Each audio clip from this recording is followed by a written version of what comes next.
கிரியா யோகம் உனக்குள் ஒரு பயணம். மகாவதார் பாபா ஒரு யோக பயணம். இந்த கிரியா யோகத்துடைய யோக பயணத்தில் காகபுஜண்டர் மகரிஷி மத்தியில் இன்னும் பல ஆயிரம் கோடிக்கணக்கான சித்தர்களும் இதை பற்றி என்ன சொல்கிறாங்கன்னு பார்ப்போம். வாங்க வீடியோக்குள்ளே போகலாம். காகபுஜண்டர் அப்படின்னா யார் அப்படின்றத முதல்ல இந்த வீடியோவில் அவரை பற்றி நாம் இன்ட்ரடியூஸ் என்ன அப்படின்றத பார்த்துடலாம். அதுக்கப்புறம் கிரியா யோக வேதத்தை பற்றி அவர் என்ன சொல்லியிருக்காரு, கிரியா தியானத்தை பற்றி அப்படின்ற விஷயத்தை நம்ம பார்க்கலாம். இவருடைய வரலாறு என்னன்றத நம்ம இதன் தொடக்கத்தில் 18 சித்தர்களுடைய தொடக்கத்தில் பார்த்திங்கன்னா 18 சித்தர்களுமே கிரியாவை பற்றி என்னென்ன சொல்லியிருக்காங்கன்றத நான் ஒவ்வொரு சித்தர்களாக வரக்கூடிய வீடியோவில் போட்டுட்டு வரேன். அது மட்டும் இல்லாமல் இந்த முதல் காகபுஜண்டர் என்ன சொல்லியிருக்காரு அப்படின்றத நம்ம பார்க்கலாம். ஓம் ஸ்ரீ குரு பாதுகாய் நம. அனைத்து சித்தர்களுக்கும் என்னுடைய அன்பான வணக்கம். காகபுஜண்ட மகரிஷியின் காலங்களை யாரும் சரியாக கணக்கிட்டு கூற இயலாது அப்படின்றாங்க. இதுவரை இவர் போன்று யோக நிலையில் சித்தி அடைந்தவர்கள் யாரும் இல்லை. பல கோடி யுகங்களாக வாழ்ந்து வரும் புஜண்ட மகரிஷியானவர் ஒரு முறை ஒரு யுகத்தின் முடிவில் உலக அழிவை உண்டாக்கும் மாபெரும் பிரளயம் ஏற்பட்ட போது, இந்த உலகம் ஒரு மாபெரும் பிரளயத்துக்கு ஏற்பட்ட போது என்ன நடந்துச்சு அப்படின்னா, இவர் ஒரு காகமாக உருவெடுத்து உக்காந்துட்டு இருக்காரு ஒரு கல்லால மரத்தடியில். அதை இதில் சொல்லியிருக்காங்க. உலகில் எவ்வித ஜீவராசிகள் இல்லாத நிலையில் இவர் மட்டும் தனியாக காகத்தின் உருவில் ஞான விருட்சம் என்னும் கல்லால மரத்தின் மீது அமர்ந்தபடி பிரளயத்தை பார்வையிட்டு கொண்டிருந்தாராம். அச்சமயம் மாபெரும் ரிஷியான வசிஷ்டரும் அவருடன் பல சித்தர்களும் தலைவணங்கி இளைய காலத்திலும் கல்லாலின் மீது அமர்ந்து எங்களுக்கு அருள்பாலிக்கும் புஜண்டமூர்த்தியே, எங்களுக்கு உண்மையான ஞானத்தை கூறியள்ள வேண்டுகிறோம் என்று வேண்டினாராம். மேலும் நாங்கள் இப்பிரிவில் பெருவாழ்வு நிலையினை அடைய கடைத்தேற அருள் புரிய வேண்டுகிறோம் என்று இருகரம் கூப்பி வேண்டினார்கள். அவர்களை கண்டு மனம் இறங்கி உண்மையான யோக சாதனை முறையினையும் ஞானத்தையும் அவர்களுக்கு காகபுஜண்ட மகரிஷி போதித்தார். அந்த புஜண்ட மகரிஷி வசிஷ்டருக்கு உபதேசித்த அற்புத முறையானது கிரியாவின் முதல் பயிற்சி முறையே என்பதாகும். கீழ்காணும் பாடல்கள் மூலமாக தெளிவாக அறிய முடிகிறது. காகபுஜண்ட மகரிஷி எழுதப்பட்ட பல கோடி ஆண்டுகள் தாண்டியும் இன்னும் உண்மையான ஞானம் மார்க்கத்தையும் கூறும் வேத நூலாக விளங்கி வரும் 1000 பாடல்கள் கொண்ட காகபுஜண்டர் பெருநூல் காவியம் 1000 எனும் நூலில் பாடல்கள் முழுவதுமே கிரியா யோக விஞ்ஞானத்தை விளக்குவதாக அமைந்துள்ளது. இந்த அரிய நூலில் மிகவும் தெளிவான முறையில் கிரியா யோக சாதனையின் மூலம் பயிற்சியானது கூறப்பட்டுள்ளது. அந்த பாடலையும் அதன் பொருளையும் இங்கு அளிக்கிறேன். அற்புதமான யோக நிலை சாதனை விஷயம் என்ற தலைப்பிலேயே காகபுஜண்ட வசிஷ்டருக்கு கூறியுள்ள விஷயங்கள் குறிப்பிட்டுள்ளன. இந்த சித்தர்களுடைய பாடல்கள் நீங்கள் எத்தனை பேர் கேட்டிருப்பீங்க அப்படின்றது தெரியல. பட் இருந்தாலையும் ஒரு 10 வரிகள் எப்படி இருக்குது, அதனுடைய அர்த்தங்கள் நம்மளால் புரிஞ்சிக்க முடியுதா, அதனுடைய விஷயங்கள் எப்படி இருக்குது, சூட்சுமமாகவே நான் முன்னாடி வீடியோக்கள்லாம் பார்த்தீங்கன்னா சொல்லியிருப்பேன். ரொம்ப சூட்சுமமாக ரகசியமாக தான் பாடலுக்குள்ளே அந்த வரிகளுக்குள்ளே ஒழிச்சு வச்சுருப்பாங்க அப்படின்ட்டு, வெளிப்படையாக சொல்லியிருக்க மாட்டாங்க அப்படின்னு நான் சொல்லியிருக்கேன். ஏன்னா சித்தர்களுடைய பரிபாஷையும் சரி, சித்தர்களுடைய மொழிகளும் சரி, சித்தர்களுடைய அவங்க நடந்துக்கிற விஷயங்களும் நடந்துக்கிற செய்கைகளும் அவங்களுடைய ஒவ்வொரு மூமெண்ட்டும் நம்மளால் புரிஞ்சிக்கவே முடியாது. அந்தளவுக்கு மகா சூட்சுமமாக இருக்கும். ஒவ்வொன்றும் பரபிரம்மத்தோட என்றைக்கும் ஒன்றி இருப்பாங்க.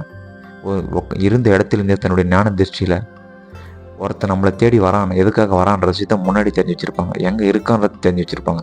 அடுத்து அவன் என்ன பண்ணிட்டு இருக்கான், அவனுக்கு ஒரு ஆபத்து வருது அப்படின்னா இருந்த இடத்துலேருந்தே ரிமோட் வியூவிங் அப்படின்னு சொல்லுவாங்க. அதாவது இருந்த இடத்துலேருந்தே எப்படி நம்ம ரிமோட்டை டிவியை கண்ட்ரோல் பண்ணி நம்ம சேனல் மாத்திரமா அந்த மாதிரி இருந்த இடத்துலேருந்தே தன்னுடைய ஞான திருஷ்டியில் ஞான கண்ணால் அவங்க இருந்த இடத்துலேருந்தே அவங்க என்ன பண்ணிகிட்ருக்காங்க, அவங்க உருவம் முதல் எப்படி நம்ம கனவில் ஒரு இடத்துக்கு போயிட்டு நம்ம எப்படி நம்ம கனவு வருதோ உறக்கத்தில், அதே மாதிரி விஷுவலாகவே கலரு, அந்த இடங்கள், என்ன செய்கிறான், என்ன பொருள் எடுத்துகிட்டு வரான், என்ன பண்ணிகிட்ருக்கான், எல்லாமே விஷுவலாகவே அவங்களால உணர முடியும். அப்புறம் ஒரு ஆபத்தை கடந்து வந்த அப்புறம் நீ இந்த மாதிரிலாம் ஆபத்தை கடந்து வந்த சரியா அப்படின்னு கேட்பாங்க. கரெக்டாக வந்து அது 100% இருக்கும். இந்த மாதிரி முன்னொரு காலத்தில் வந்து இந்த ஞான திருஷ்டியானது மறைக்கப்பட்டுருச்சு. ஏன்னா இதை தவறாக பயன்படுத்த ஆரம்பிச்சிட்டாங்க. எப்படின்னா ஒருத்தர் ஞான திருஷ்டி அடையிறாங்க அப்படின்னா அது இறைவனுடைய அருள்.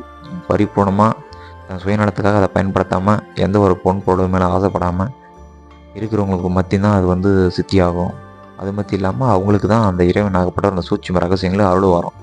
இப்போ இருக்கிறவங்க எல்லாம் நம்மெல்லாம் பார்த்திங்கன்னா பணம்ன்ற ஒரு தேவை கண்டிப்பாக எல்லாருக்கும் தேவை தான். அது இருந்தால் தான் நம்ம வாழ்க்கையை வாழ முடியும். அதனால் இந்த மாதிரி ஒரு ஞானத்து திசையில் நம்ம வந்து பயணிக்கணும். யோக திசையில், கிரியா திசையில் ஒரு கிரியா பயணத்தை யோக பயணத்தில் நம்ம வந்து முன்னேறி போகணுன்றது வந்து ரொம்ப சாதாரணமான விஷயம் கிடையாது. ஏன்னா வந்து அனைத்தும் துறந்தவர்கள் அப்படின்றத ஒரு விஷயத்தை நம்ம கடைபிடிச்சா மட்டும்தான் இந்த மாதிரி விஷயங்கள் விதிப்பயன் கர்ம பலன் நமக்கு வந்து ஒரு இறைவனுடைய அனுகிரகம் இருந்தால் மட்டும்தான் வாய்க்குமே தவிர இல்லைனா வாய்க்குமான்றதும் சந்தேகம் தான். அப்படி இருக்கும்போது அந்த காலத்தில் இந்த விஷயத்தை வந்து மறைச்சி வச்சுட்டு போனாங்க ஞான திருஷ்டின்றத. இருந்தாலுமே ஓலைச்சுவடிகளையும் புத்தகத்திலையும் வெளிப்படையாக சொல்லியிருக்காங்க. வெளிப்படையாக சொன்னாலும் இப்போ இருக்கிற அந்த சயின்ஸ் நம்ம வந்து யாரும் அந்தளவுக்கு நம்பி அதில் பயணிக்கிறது வந்து ரொம்ப கொஞ்சம் பேர் தான். இருந்தாலையும் அதை பற்றின ஒரு சித்தர்களுடைய அந்த முக்கியமான அந்த 10 வரிகள் எப்படி இருக்கும் எக்ஸாம்பிள். ஏன்னா வந்து நிறைய அவங்களுடைய அந்த சித்தருடைய வரிகள் வந்து நிறைய இருக்குது. நான் வந்து அத்தனையுமே வந்து சொன்னேன்னா வீடியோ ரொம்ப லென்த்தாக போயிடும். அதனால் பார்க்குறதுக்கு உங்களுக்கும் வந்து கொஞ்சம் சாட்டிஸ்ஃபையாக இருக்காதுன்னு நினைக்கிறேன். பட் இருந்தாலும் ஒரு 10 வரிகள் அதில் என்னதான் சொல்லியிருக்காரு இந்த கிரியா யோகத்தை பற்றி அந்த 10 வரிகள் பற்றி பார்க்கலாம். முடிஞ்ச அளவுக்கு வீடியோ முழுசாக பாருங்கள். அப்போ தான் வந்து இருக்கிற ரகசியங்கள் சூட்சங்கள் சித்தர்களே என்ன சொல்லியிருக்காங்க, கிரியா யோகத்தை சித்தர்களே வந்து என்னென்னலாம் அதை வந்து முதன்மையாக எடுத்துகிட்டு வந்து வச்சுருக்காங்க அப்படின்ற விஷயத்தை இதன் மூலிமா நம்ம பார்க்கலாம். சித்தருடைய அந்த 10 வரிகளை முதல்ல பார்க்கலாம். ஆய்ந்து பார் பத்தியங்கள் முறைகள் பாகம் அமைந்திருக்கே நீ நூல் எவ்விடத்திலும் ஓய்ந்து பார் தனித்திருந்து உற்றுப்பார் ஊர் சுற்றும் கண்ணோடு மணக்கண் சாறு மாய்ந்து பார் விடியும் முன்னே காலாஞ்சாமம் மக்களே யானாக்கால் எழுந்திருந்து தேய்ந்து பார் புலன்கருவி மனம் ஒன்றாகி தீனி தென்ன பல்லசியம் வாறு போலவே கொந்தாதீர் சம்மணங்கள் பொழுது புறப்படும் முன்னே பிறர் காணாமல் சாலவே பிறர் சத்தம் கேளா பக்கம் தனித்திருந்து பார்க்கையிலே சாய்ந்திடாதே உளவே சத்தமிட்டு தூங்கிடாதே உண்மை என்ன அச்சரத்தை கச்சிடாதே ஏலவே கால் கரங்கள் நீட்டிடாதே இடுப்பதனை கோணாதே தலை நேர் நில்லே. சித்தர்களுடைய பாட்டு வந்து அவங்களுடைய அந்த வரிகளை படிக்கணுன்னாவே நம்மளுக்கு திணறும். ஏன்னா அந்த அளவுக்கு ஒரு பக்கத்தில் இருக்கிற வேடம் அதுக்கு பக்கத்தில் இருக்கிற வேடம் ரெண்டு பார்த்தீங்கன்னா இதுலேருந்து பிச்சு அதில் ஜாயின் பண்ணியிருப்பாங்க, அதுலேருந்து பிச்சு இதில் ஜாயின் பண்ணி அது ரெண்டுத்தையும் ஒன்றா சேர்த்து படிச்சு தான் அதோடைய அர்த்தம் வரும். ஸோ என்ன சொல்லியிருக்காங்கன்னா ஆய்ந்து பார் பத்தியங்கள் முறைகள் பாகம், அதாவது நீ வந்து அதை ஆராய்ஞ்சு பாரு அமைந்திருக்கே நூல் எவ்விடத்திலும் அப்படின்னு எந்த இடத்துல நூல்னு ஒன்று இருந்தால் கூட ஓய்ந்து தனித்திருந்து உற்றுப்பாரு அப்படின்னு, அதாவது ஓய்ந்து தனியாக இருந்து உருவ மையத்தை விட்டுப்பாரு ஊர் சுற்றம் கண்டோடு மணக்கண் சார். நீ ஊராக சுற்றிருந்தாலும் பரவாயில்ல, அந்த ஊர் சுற்றுற அந்த ஊர் உலகம் வந்து சுற்றி பார்க்குற அந்த கண் எவ்வளோ தொலைவு இருந்தாலையும் எங்கெங்கெல்லாம் பார்த்தாலையும் உன்னுக்கு உள்ளே இருக்கிற அந்த ஒளியை நீ விட்டுப்பாரு மணக்கண் சாரு. மணக்கண்ணும் அந்த இடத்துல நீ நம்முடைய மன ஆற்றலும் சேர்த்து வச்சு பாரு அப்படின்றாங்க. விடிய முன்னே காலம் ஜாமன்னா விடியறதுக்கு முன்னாடி, அதான் பிரம்ம முகூர்த்தம்னு சொல்லுவாங்கள்ல, விடிய காலையில் அந்த டைமில் எழுந்து உக்காந்து நித்திய சுத்திகளை பண்ணிவிட்டு விழித்து பாரு அப்படின்றாங்க. தேய்ந்து பார் புலன் கருவி மனம் ஒன்றாகி அப்படின்றாங்க. அதனுடையுமே நீ உறைந்து அரைந்து அதனுடனே ஒன்றி உருகி நீ வந்து பாரு. கண் மூடி பார்க்க கண்ணை திறந்து புறமயத்தை பாரு. தீனித்திலும் பல்ல செய்யும் வாறு போல் நம்ம வந்து உணவு உண்ணுவோம், அந்த மாதிரி பல்லு அசைகிற மாதிரி போலவே கொந்தாது. அந்த மாதிரி வந்து அமரக்கூடாது. சப்பளங்கள் போட்டு நல்லா இலையை போட்டு நல்லா ஒரு பந்தியில் போட்டு உக்காந்து குழச்சி ஒரு அடி அடிப்போம். அந்த மாதிரிலாம் உக்காராதீங்க. நல்லா வந்து பத்மாசனமோ முதுகு கோணாமல் நேராக நிமிர்ந்து உக்காருங்க அப்படின்னு சொல்கிறாங்க. அந்த பாட்டில் அப்படி சொல்லியிருக்காங்க பாருங்கள். பொழுது புறப்படும் முன்னே பிறர் காணாமல் சாலவே பிறர் சத்தம் கேளா பக்கம், அதாவது பொழுது புறப்படும் முன்னேன்னா பொழுது வந்து விடியறதுக்கு முன்னாடியே யாரும் பார்க்காத நேரத்தில், யாரும் வந்து அப்போ எழமாட்டாங்க, மேக்ஸிமம் தூங்கி தான் இருப்பாங்க. பிரம்ம முகூர்த்தத்தில் விடிய காலையில் சாலவி பிறர் சத்தம் கேளா பக்கம். சாலவின்னா பிறர் சத்தம் கேளாத பக்கம்னா எந்த சத்தமும் கேட்காது இருக்கிற பக்கமாக தனித்திருந்து பார்க்கையிலே சாஞ்சிடாதே, மூளையவே சத்தமிட்டு தூங்கிடாதே. தூக்கம் வரும், வாயு வந்து கட்டும், உன்னை வந்து மறுபடியும் மயக்கு இழுத்துட்டு போய் தள்ளும். உழந்துடாத, கீழே வந்து விழுந்துடாத, நீ அதை ஆய்ந்து பாரு, ஆராய்ந்து பாருன்றாங்க. இதை வந்து இவ்வளோ பாட்டுக்குள்ளே மறைஞ்சிருக்கு. இதை பற்றி தெளிவான விஷயங்களை நான் சொல்கிறேன், ஏன்னா வீடியோ ரொம்ப லென்த்தாக போகக்கூடாதுன்றதுக்காக. இதை விட வெளிப்படையாக எந்த நூலிலும் கூறவில்லை. தினமும் அதிகாலையில் எழுந்திருந்து மகாகுருவால் கூறப்பட்ட கிரியா யோகா சாதனையின் மூலம் முதல் பயிற்சி நிலையினை இருக்க வேண்டும் என்பதை மிகவும் அழகாக கூறியுள்ளார். தினமும் அதிகாலையில் எழுந்து உடல் சுத்தி செய்து மனதில் உறுதியுடன் பிறர் சத்தம் கேளாத தனியான இடத்தில் அமர்ந்து எவ்வித மந்திர ஒலிகளும் உச்சரிக்காமல் இடுப்பு தலை சாயாமல் நேராக உட்கார்ந்து கண் இமைகளை மூடாமல் விழிகளை மேலேற்றி உருவ மையத்தை பார்த்தபடி ஒரு ஜாமும் இருக்க வேண்டும் என்று இவ்வாறு இருக்கையில் கைகளை விரித்து ஏந்தியபடி விரைப்பாக உட்காராமல் யார் எதை கூறினாலும் கேட்காமல் அதை காதில் வாங்கி கொள்ளாமல் சவம் போன்று அசைவற்று இருப்பாயாக. இவ்வாறு 3 ஆண்டுகள் தினமும் அபியாசம் செய்து வா. இவ்வாறு அபியாசம் செய்து வரும் காலத்தில் உடலில் தேள் கொட்டியது போன்று வலியும் வேதனையும் உண்டாகும் என்று கூறியுள்ளார். இவ்வாறு அபியாசம் செய்யும் போது வாயுவானது மாற்றம் கொள்ள ஆரம்பிப்பதால் உடலில் பித்தம் மேலேறி வாய்க்கசப்பும் குடல் பிரட்டம் உண்டாகும்.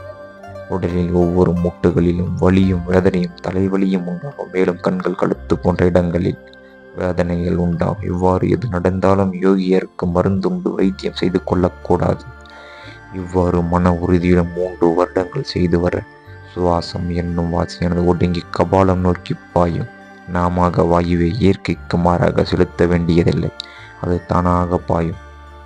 இவ்வாறு வாசியானது கபாலம் நோக்கி பாய்ந்து உச்சிக்கண், ஞானக்கண், யோகக்கண் என்று கூறப்படும் பிரபஞ்ச ஆற்றல் வரும் வழியை திறப்பதால் அந்த ஆற்றலானது கபாலம் வழியாக உடலில் பிரவேசிக்கும். அது சமயம் தேன் போன்றும் கரும்பின் சாறு போன்றும் இனிப்பான சுவையை உணர முடியும். இவ்வாறு அற்புதமான நிலையில் உருவ பூட்டு திறந்து பிரபஞ்ச ஒளியை காண்பார். அவ்வாறு ஒளியை கண்டு விடாமல் மரணம் இல்லை. அவ்வாறு அந்த ஒளியை கண்டுவிட்டால் மரணம் என்பதே இல்லை என்று சித்தர் குருமார்கள் கூறியுள்ளார்கள். எனவே நான் கூறிய எதையும் மறக்காதே, தினமும் பயிற்சியை விட்டு விடாதே என்று மிகவும் வெளிப்படையாக காகபுசுண்டர் மகரிஷியானவர் தன்னுடைய நூலான பெருநூல் காவியம் 1000 எனும் நூலில் கிரியா யோகத்தின் முதல் பயிற்சியின் சிறப்பை கூறியுள்ளார். இதைவிட தீட்சை வேறு வேண்டுமோ அப்படின்னு வந்து இந்த காகபுசுண்டர் மகரிஷி ஆகப்பட்டவங்க வந்து பார்த்தீங்கன்னா இந்த கிரியா யோகத்தை பற்றி ரொம்ப அற்புதமாக வந்து சொல்லியிருக்காங்க. அது மட்டும் இல்லாமல் இவங்கள் சித்தர்கள் வந்து அத்தனை குருமார்களும் சரி பார்த்திங்கன்னா நமக்கு வந்து இந்த கிரியா யோகத்தை பற்றின இந்த விஷயங்கள் அவங்களுக்கு வந்து அறிமுகமாக்கப்பட்டிருக்குன்ற விஷயத்தையும் நம்ம இந்த நேரத்தில் மறக்கக்கூடாது. அது மட்டும் இல்லாமல் இதனுடைய ரகசியங்கள் மீண்டும் வரக்கூடிய அடுத்த பதிவுகள் 18 சித்தர்களுமே என்ன சொல்லியிருக்காங்க, 18 சித்தர்களுடைய ஒரு 4 வரி பாடல், ஒரு 8 வரி பாடல், அதை சொல்லி அதில் இருக்கிற விஷயங்கள் 18 சித்தர்களுமே யாரெல்லாம் என்னென்ன விஷயத்த சொல்லியிருக்காங்க, அந்த கிரியாவை பற்றின விஷயங்கள் என்ன ரகசியங்கள் உடைக்கப்பட்டிருக்காங்க அப்படின்ற விஷயத்த வந்து இப்போ நான் சொல்லியிருப்பேன். காகபுசுண்டர் மகரிஷியானவர் வந்து ரொம்ப காலம் கடந்தவர். அவரெல்லாம் பிரளயத்தவே நேரடியாக கண்ணில் பார்த்தவர். சித்தர்களுக்கும் மனிதர்களுக்கும் இருக்கிற அந்த இடைப்பட்ட நேரம் வந்து நீங்கள் பார்த்துருப்பீங்க.